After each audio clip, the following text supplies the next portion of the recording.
What's going on, guys? Your man Unspoken Reviews back again with another video. And if you saw the title, you know that we're doing a review of the brand new Spider-Man Brand New Day. All right, guys. So I had a chance to see this movie, and I want to say right off the bat, before I go any further with this review, or I want to let you guys know there's going to be some spoilers added in here, okay? They'll be sprinkled throughout the review, and I don't want to ruin it for you guys. Once before I get into spoilers, I'll let you know. But for right now, we're just going to talk about the overall feel of the movie. I definitely liked it. I wouldn't say I loved it, but I liked it. This film does a great job of showing that transition from the first trilogy films we saw, Homecoming, Far From Home, and No Way Home. You can definitely see where the tone kind of changes with this movie. We're hitting on a much more mature Peter, a much more mature tone surrounding him. There are certain things like moving forward that are overall themes with the film. It really works. Okay, Peter's arc in this film works very well for what it needs to do and shows just how much he's changed, how much he's changing. The overall tone of the MCU, even here in the Sony film, even though Sony tries to do its own thing, still shows the overall broad consequences of the things we get to see throughout the MCU. And it works. It really works. There are certain types of character relationships that you would feel would just kind of be there just for show. They're not there for just show. If you guys saw the trailers, we get like the Hulk and we get the Punisher. You would think that they're just kind of there as foil, as jobbers, as some people would say, just kind of there to push the narrative forward. That's not the case. Even when he has these relationships with these characters, Peter is still kind of benefiting off them, and it works for the overall narrative of the movie. Each of the characters that's in this movie play off of each other in a certain way, especially Sadie Sink's character. We all had things of what we thought about this character, and Sadie Sink's importance in this movie cannot be overstated. Genuinely, she is the future of where the MCU will go moving forward. Now, overall antagonist, there really isn't one. The way the story's set up, it makes sense that there doesn't need to be one.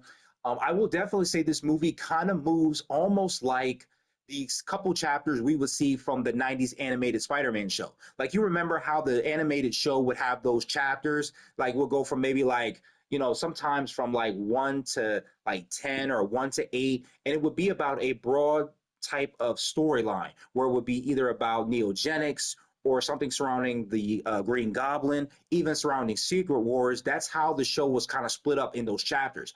This movie kind of fits like it's a couple episodes in a broader chapter, and it works. It really works. Like, you would think maybe there was too much added in here, sprinkled throughout, but no, it really worked. I was surprised just how much it worked. I kind of started to think midway through the movie they were going to kind of lose footing. Sony still stuck the landing. And honestly, I don't think they would have been able to stick this landing without having Marvel involved in some way. I'm not dissing them. I'm just saying that while I do like some of the Sony Spider-Man movies, I feel like this movie, with the help of the MCU, even from what they did with the previous trilogy, really worked. Them working together shows a really good consequence for what they get with the Spider-Man films. Tom Holland is amazing in the movie. He does a great job as Peter Parker. I love Tobey Maguire. I grew up with him. Andrew Garfield, I'm okay with him. But Tom Holland does a great job of hitting Peter, especially at this point of his life. It wasn't just a younger version of him that he did a great job in. It was this version that we get now. And it really works for that mature tone. Tom Holland definitely brings it, definitely brings the acting, definitely brings the acrobatics and the stunts. As we know, the man has gymnastic skills, and he brings that to the forefront once again with the character. Zendaya, great job. You definitely understood what she was going through, the type of dilemma she was feeling. You definitely understood where she was at when she made certain decisions, and those decisions made sense. Things weren't overshadowed in this movie just because it was the love interest, and I like that with this character.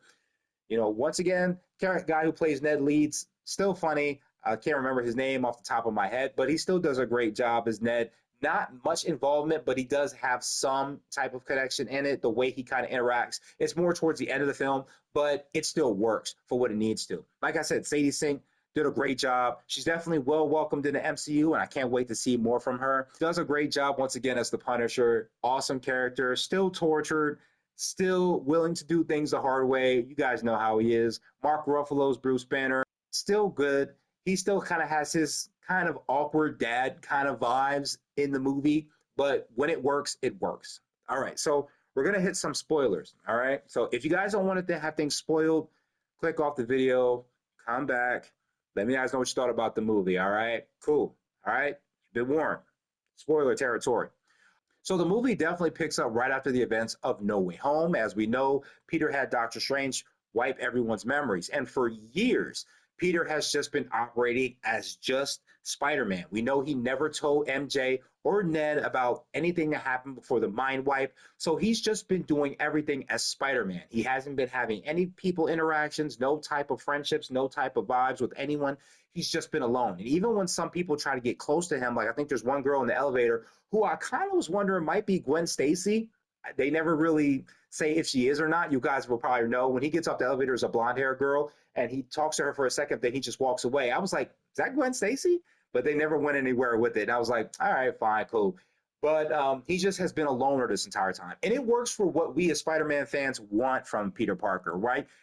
This is why Peter Parker is so loved by people of all ages as Spider-Man. He's just a regular guy with superpowers, but still has regular dilemmas in his life. And it really works. That's why seeing a very tortured and humble Peter Parker was something that people wanted. And I was okay with it.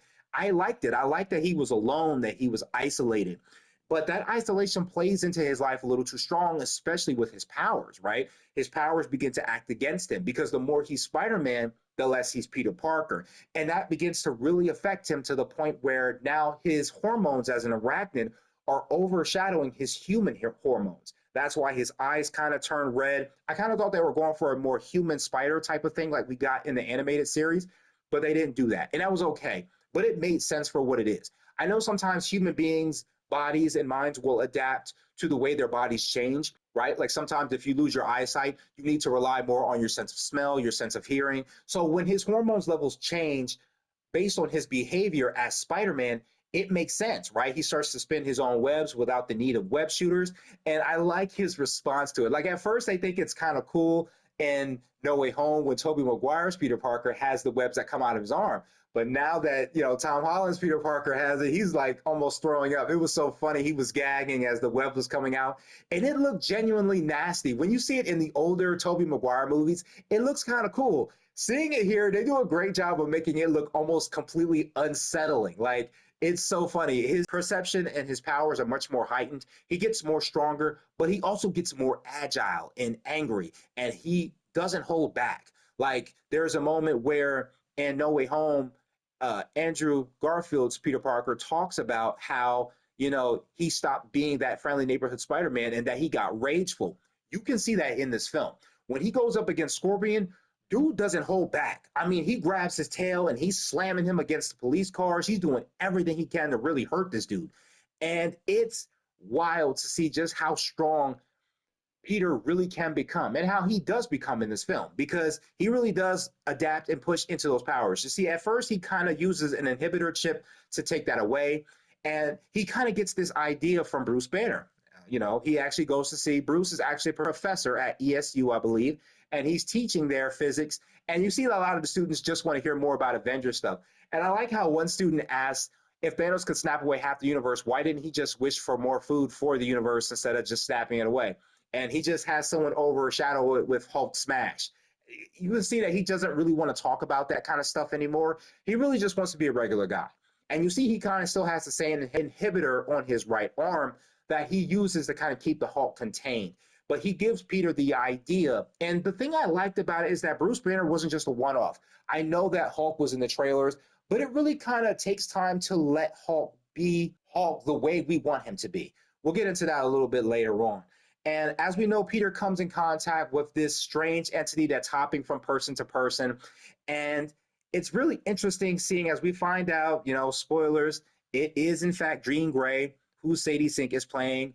We all were kind of pretty sure that's who it was. Seeing the way the powers were used in the trailers definitely made sense.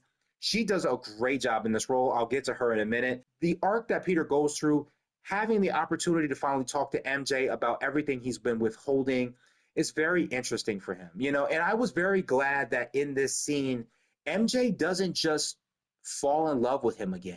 She really pretty much sticks to what the knowledge base is for her. She doesn't remember anything. Her and Peter talk about it. It makes sense when she's just like, I don't love you because I don't know you. And I was like, that makes sense to me that she would feel that way and why she would stick to it. And I was okay with that. There are definitely quite a few many chilling scenes in this film, too, that really caught me off guard. Okay, one of those being where Peter is at first on the rooftop with MJ after he picks her up from her apartment to keep her safe. And there's a moment where they kiss and hug, and you think maybe MJ remembers him. We find out that it's actually Jean inhabiting her body. And it was such a scary thing. You could actually hear everybody in the theater go, oh. And the way it catches you off guard is perfect because you really want this for Peter. So when it switches up, you're like, damn. But seeing Peter finally tap into what he's been holding back, stop trying to fight against the part of himself that he's been holding back. There's a moment where he's asked, who are you going to be, Peter Parker or Spider-Man? And he goes, I'm both. And we get a pretty awesome fight scene where it seems like he's going to kill someone and he stops someone. And you can kind of see where his arachnid side and his human side really start to balance each other out. It's really awesome. It's a really good, awesome scene. Punisher in this film is not wasted. We do understand that Punisher's in this movie, and we did last see him in One Last Kill. Definitely picks up as he's now fully embraced, hopefully for the last time, the Punisher persona. And we see that him and Peter definitely do have some type of connection with each other. They've worked together before. Turns out Peter actually saved his life on Staten Island before. And it's something that the two characters do not forget about. They're constantly squabbling over it. And I like that. You can definitely see the change in their personalities, but you can definitely kind of see the mutual respect between the two, right? I really like that. That was pretty cool. The way that they kind of have to work together, the way that Peter goes to him instinctively because he knows that when MJ's in danger, he's got to take her someplace safe. So taking her to Punisher really worked. And with the way that Frank is always being involved with female characters and the type of things he's dealt with in the past, it made sense that she would go there. So narratively speaking, the writers were pretty smart with using this idea. It worked very well. We also kind of get Frank, once again, going over the family aspect. He still has a picture of his family right in one of the filing cabinets that MJ does see. And we see that he still doesn't like to talk about it. But I do like when him and Peter get a chance to talk just one-on-one, there's a moment where Frank tells him, you think I wouldn't give this up to be with the people I love, and you're withholding all of them instead of being close to them. He understands that Peter has feelings for MJ, even though he won't talk about it. And Frank tells him, look, this is a sentence for me. If I had a chance, I would go and be with the people I love instead of being held up here. He's also held up in the docks. I like how Frank is constantly changing bases over time, realizing he can't stay in one place for too long. I also like all of the kind of traps that he has set up in his hideout. It's very Punisher-esque. Made sense why he would have all these. It's pretty awesome. So it kind of worked for the Punisher character, and he's still involved in the movie for quite a while. He sticks around for quite a while. I love the 2v1 fight scene we got with Spider-Man and Punisher versus the Hulk was very awesome. You could really see how Punisher was completely out of his element. I remember in the trailer when that played, I didn't watch the final trailer, but it would sometimes pop up on TikTok. People were in the comments saying Frank is realizing how really out of his element he really is. But Spider-Man is the one that says that in the movie. He's like, dude, you're way out of your pay grade here dealing with the Hulk. But he doesn't leave him. I actually love the scene where Spider-Man grabs him by the web and kind of drags Punisher, and he's still kind of shooting the Hulk as the Hulk is jumping over them. That's a pretty awesome scene, right? And we still get the Punisher growls like, it worked here in this movie. I definitely love the Punisher being in here. He definitely played off of Spider-Man very, very, very well. There's a scene where he's about to take the final shot on Jean Grey, and Peter takes the bullet, and that really earns Frank's respect on another level. Frank actually ends up bringing him, and we get that iconic comic book shot from the Civil War comics where Punisher is holding Spider-Man, who's limp and half dead. It was a pretty cool scene, and we got that. I actually smiled a little bit in the theater when I saw that. It was pretty awesome to see. Spider-Man leaves the hospital. He puts on the mask and kind of covers up for Peter because he says, I have a plan to get you out. And Peter walks out as Peter Parker because there's an entire crowd of people who are surrounding the hospital. In the window, you could see Punisher with the Spider-Man mask on, and he's like, cheering on the crowd. The crowd's getting hyped up. And we switch in the inside of the hospital, and you hear him doing the grunt. And again, he's like, it was such a funny scene because, he always does that grunting thing, but it worked for this movie. I loved having Punisher here. It really worked. Now for Bruce Banner / Hulk. First and foremost, I will tell you that you guys get the Hulk that you missed seeing since the first Avengers movie, since Age of Ultron. We have not got that Hulk in a long time. And I was surprised to see that Sony would be the ones to give the fans back the Hulk that they've always wanted. You see, at first, Peter comes to see Bruce at the college and they're talking. He gives him the idea for the inhibitor chip. Unfortunately, we don't see him for a little while. Now, there is a scene where we do get to see Jean inside the car and she's on her way. As soon as she announced the place that she was going, I knew exactly where she was going and what she planned on doing. She ends up getting inside the mind of the Hulk to end up controlling him to get into a place called VMAX, which is held by Damage Control. But we do get the Savage Hulk. At first, it seems like Banner is completely calm, but Hulk, after being held in place for so long, with nothing to control him anymore, and the Hulk finally gets the 110% power boost that fans have been wanting this entire time. And he gets taller and bigger. And even Peter goes, I didn't know you could get that big. And that's like, because he hasn't seen him like that in the entire time. So when they have the fight scene, it works. Peter's just trying his best to get the inhibitor chick on Hulk, which you can't really do because his skin becomes much more durable and much more stronger, much like everything else on the Hulk. So he can't get past it. And, it seems that Bruce does kind of shine through a little bit when it seems like he's choking him out. He says, it's me, Peter. Now, it did kind of make me wonder if the Hulk still did remember Peter. There's a possibility that he can. I'm not exactly sure because he does kind of look at his eyes a little bit. And then when he says, it's me, Peter, he does kind of regress a little bit. I do think that Hulk remembers, but Bruce Banner doesn't. You see Banner apologizing again, saying, did I hurt anyone? Did I hurt anyone? Is anyone hurt? Did I hurt anyone?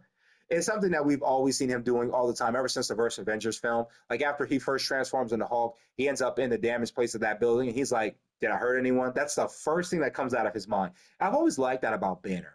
I like that we're getting back that Savage Hulk. I hope it sticks around for a little while longer. I don't know how much they'll do that after the soft reboot, after Secret Wars. Sadie Sink's Jean Grey. This is all something that we've all been wondering about, if this is who she was playing. We've all been wondering. Some of the hints in the trailers have been there. And yes, I will say that this is Jean Aline Grey in all her glory and much as can be expected. Her character is extremely scary in this movie. I want to say that from the outside looking.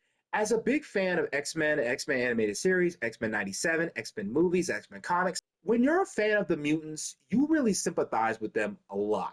Because if you're a different type of minority in any form or fashion, you understand what the mutants are fighting for. So you are always on their side when you're watching them and their perspective shows or movies or reading their comic. It never once occurred to me that when I'm looking at things through Peter's lens, that I see just how dreadfully scary the mutants are. This doesn't take me away from being a fan, don't get me wrong. But looking at Jean Grey from the outside, looking in, I started to understand just insane, powerful, and scary that she really is. In the beginning parts of the film, we just see her as something that's bouncing from person to person, right? Peter manages to stop the tank. It's an old woman inside. We see that in the trailer, and she bounces to the officer, to the guy in charge. And we see that this is happening for a while. And she tries to get inside Peter's mind, but because of his spider sense powers, he's easily able to push her out. She can kind of see a peek, but his powers, as I guess with his arachnid hormones, immediately push that away because it's trying as a defense to protect him, which is what his spider sense essentially is. So it made sense that she couldn't get inside his mind. And it's crazy to see just the reach that she has. Like I said, from the outside looking in, from the inside looking out, you love the X-Men. And I started to see just how scary Jean is. The way she's able to affect minds, jump from body to body, the way she's able to make people do things, how they don't even remember what they do when she's doing it is so wild. There are people that are constantly like, how did I get here?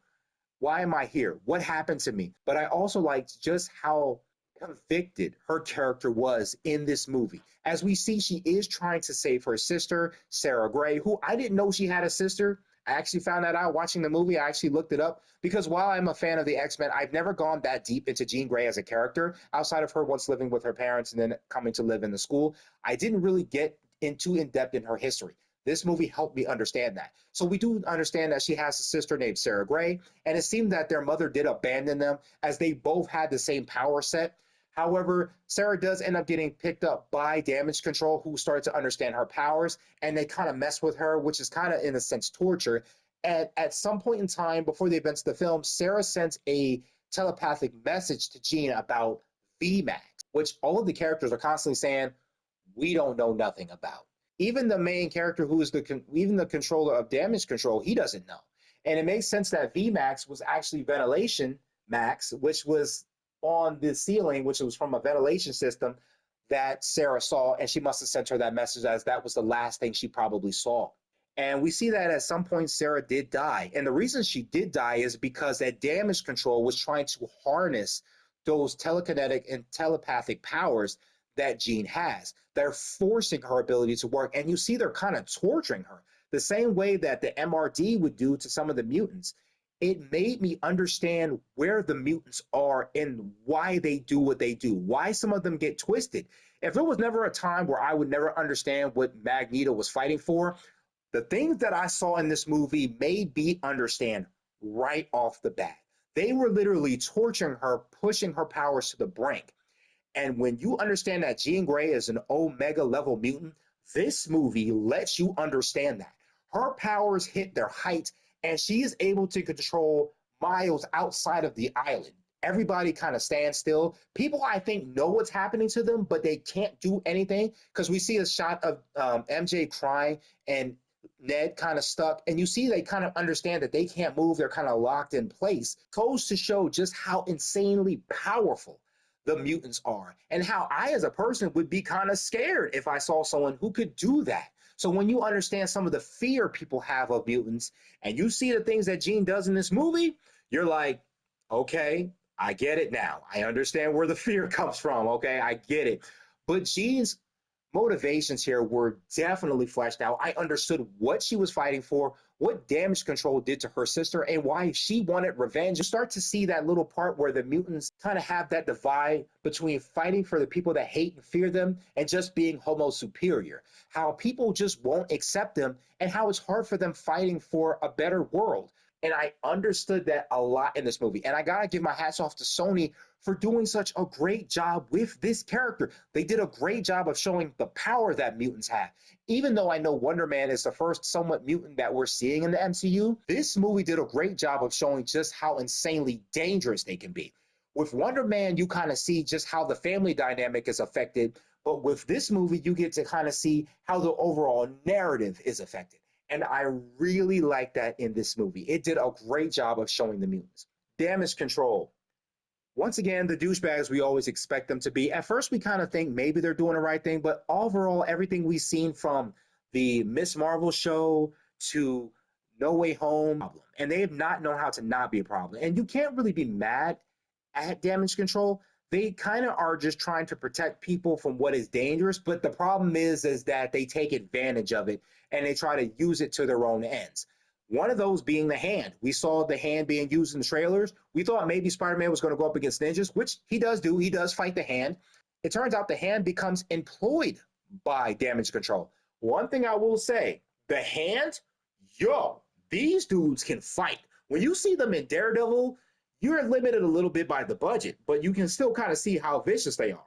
In this movie, you see just how insanely skilled these guys are. Like the way they're jumping up on each other, using each other's bodies as stepping stones to get up to Spider-Man was off the chain. It really tapped into those ninja abilities, man. They were flipping each other over on end, spinning each other around, jumping on each other. Awesome. Exactly what you would expect from ninjas. Just awesome.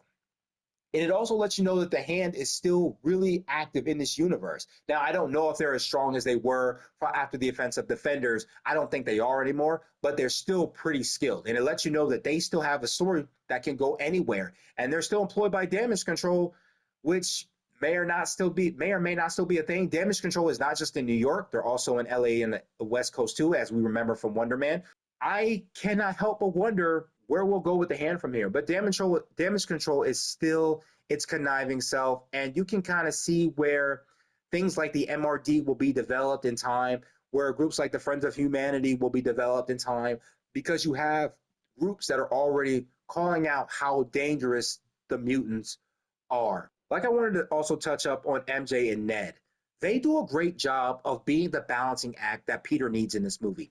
I want to say I definitely love what they did with MJ in this movie. She did not suddenly just fall into Peter's arms when she read that letter. She read it herself, found out about it, and pretty much wanted to hear what he had to say, but she didn't love him. And I like that they stuck to that. Now, earlier in the film, we find out she has a boyfriend that she's kisses and she's happy with, which really hurts Peter. And I think this is which pushes his arachnid hormones above the edge. I there was a moment where we find out Jean is inhabiting MJ and she kisses Peter. I was like, same old cheating ass MJ. I was like, man, that hoe is always cheating on somebody in the Spider-Man films. That's not what happens here. Turns out it is just Jean taking advantage of MJ and messing with her body and using her mind. But MJ is really honest with her, and I like how she stuck to it and saying, I don't know you, so I can't love you. I don't remember any of those things. And I like how it sticks to it. And it's something that Peter has to respect and accept. And I like that. I love the moment where he gets a chance to actually meet Ned as Spider-Man. And they're sitting down and they're just talking. And you can really see from the first three Spider-Man films just how important that connection was to Peter and how much he needed that connection. And you like how it kind of balances him out a little bit, how he feels much more happier. And she says that you should pretty much tell him everything. And he's not sure yet, but he does have a chance to actually introduce himself to Ned. Ned actually comes up with the Spider-Man tracker. He's actually has a whole board as he's been trying to figure out who Spider-Man is. And at the very end of the film, something I really love is when Peter actually, as Peter Parker, not Spider-Man, goes up to Ned and shakes his hand, and instinctively, Ned does the whole handshake. Now, he does say Peter. Now, when he says Peter, I think he's saying it from when MJ accidentally says his name when Spider-Man's about to go out the window.